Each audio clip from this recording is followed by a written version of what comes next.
And the first thing I'm starting here is an eggplant and rice casserole from really Palermo in Sicily. And what I've got here is 1 onion that I've diced up, and now I'm sauteing in a little bit of olive oil, about 2 tablespoons. I want that onion to be soft, and that's going to take a few minutes to do. And my onion is soft, and now I'm going to add some generic rice. This is just long grain rice, about 1 1/3 cups. Now while that's going on, I've got another onion, about 2 tablespoons of olive oil, and a tablespoon of butter in a pot back there, because what I'm making, this casserole, has 3 components to it. And I'm going to make a very fresh tomato sauce. So for that, I want to have some plum tomatoes, and I have, about 4 pounds of plum tomatoes here, and I just want to cut those up, get a little knife, which I don't see. Oh, here it is. I got to stop hiding things in the kitchen. Anyway, use plum tomatoes for this, and I like to use plum tomatoes in season when they're ripe, so I try to do this in the summertime.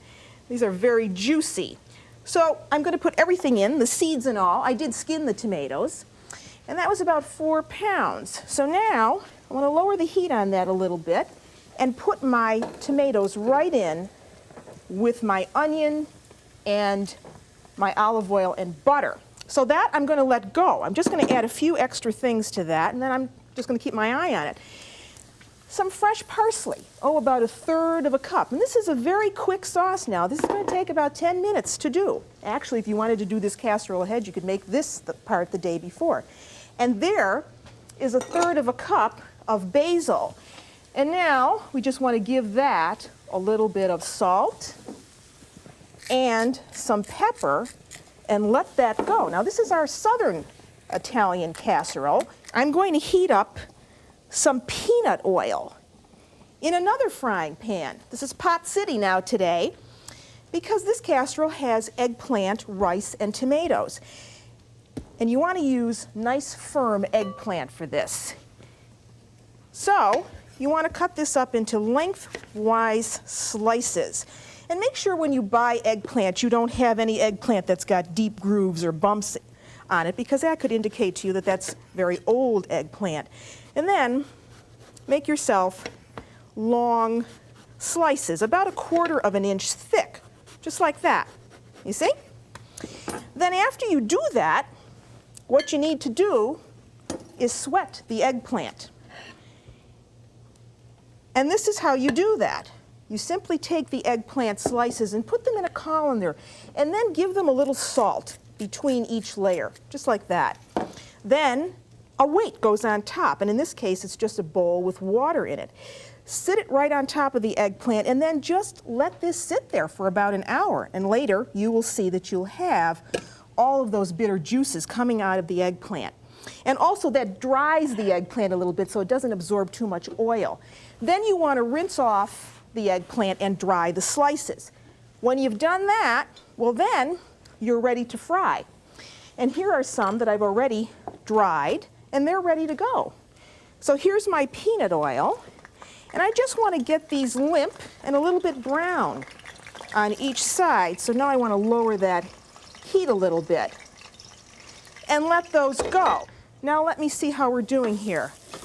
All right, I think you can see that the rice is nicely toasted. Now I have to lower the heat on this and add some beef broth, preferably homemade. But if you don't have homemade, you can use canned, but try to use the type that doesn't have so much salt in it. And slowly add the hot beef broth. And you want this hot because you don't want to bring down the temperature. Okay, well it's starting to go. It's getting there, but there's still a little bit of liquid in there, so I'm going to let that just cook down a little bit longer. Put that on a low flame.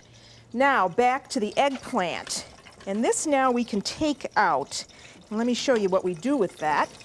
You want to take them out and just drain them, you see, on brown paper. Oh, that one broke, but that's okay. Let them really drain down well now to get all of that excess oil off. So now here are my drained eggplant slices, you see.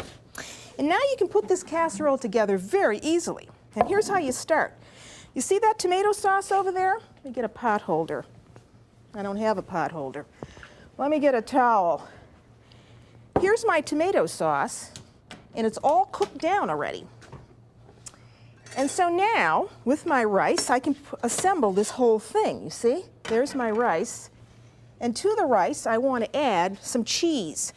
And this is pecorino cheese, so I want about 1/2 cup of that, and just mix that in, and that's going to give this a very nice flavor. So you put a layer of the tomato sauce down first, then a layer of the eggplant, and then you simply take this rice, you see. Let me get a better spoon because I'm getting sloppy now. No, I guess I will use that one. Make a layer of rice over the casserole, just like that. And with a recipe like this, if you're using 4 eggplants, you can get 3 or 4 layers. And you see now how southern in flavor and theme this is, because we've got eggplant, we've got fresh tomato sauce, and we've got our pecorino cheese. And then your tomatoes go on, you see? Just like this. Continue doing that. And then you add a bit of that cheese. And you keep going like this. You keep making layers. So now your oven's on at 350 degrees. When you get the cheese on, then you just want to take a piece of foil. This is almost like making a lasagna, except now you've made a rice and eggplant casserole. And you want to let this bake, for about 40 or 45 minutes. And then I know you're going to want to eat that right away, but wait until that cools down about 5 minutes before cutting into it.